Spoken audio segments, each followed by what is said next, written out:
from Lidia's Italian Kitchen and Chair of ROKT Foundation, and today I'm using the leftover chicken from Sunday's dinner.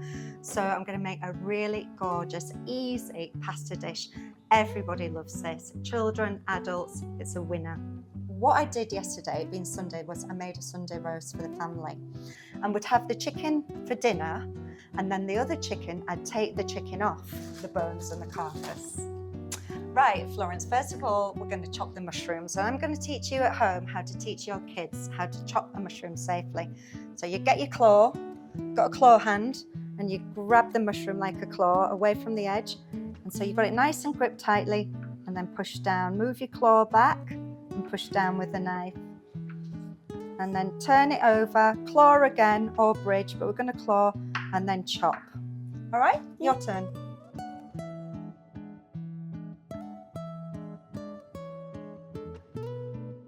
Right, so I've got a big pan, boiling water, bring it up to the boil. I've added some salt and I've put the pasta in. I'm getting that cooking. That's on its way. It'll take 9 minutes, there or thereabouts.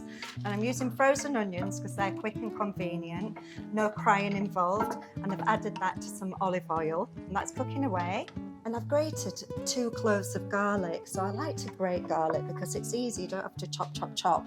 And you just grate it and it dissolves really easily, and I'll put that in after the onion and give that a stir.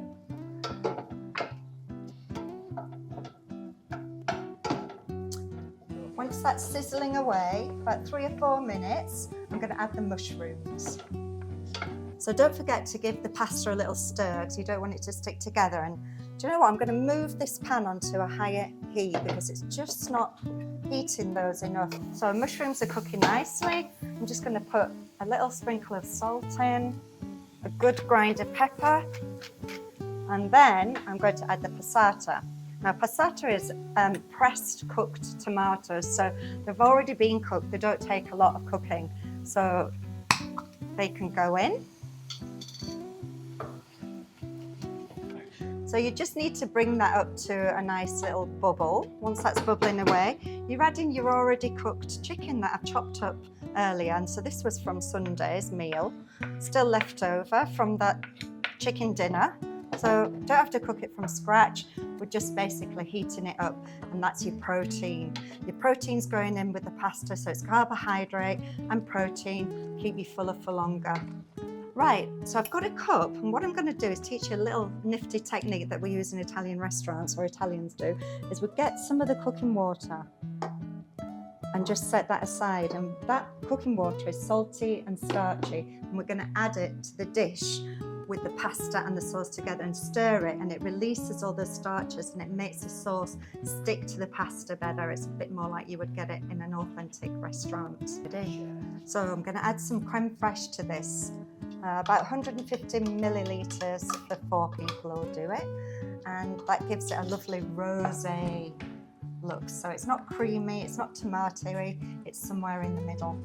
If you haven't got creme fraiche, use a little bit of Philadelphia. If you haven't got Philadelphia, use cream, use whatever's at hand really. And then I'm going to add some Parmesan cheese, quite a good amount. And again, if you haven't got Parmesan, just use what you've got. Cheddar will be fine.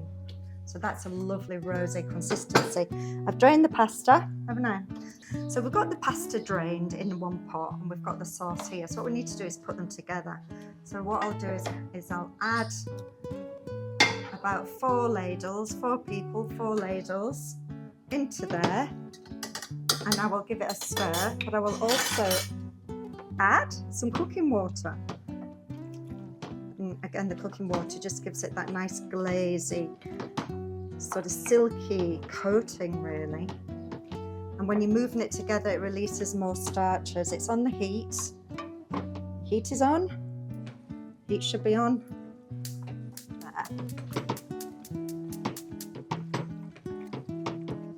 And that's it. So we're going to dish up. So Florence, can you pass me a bowl, please, darling? Thank you.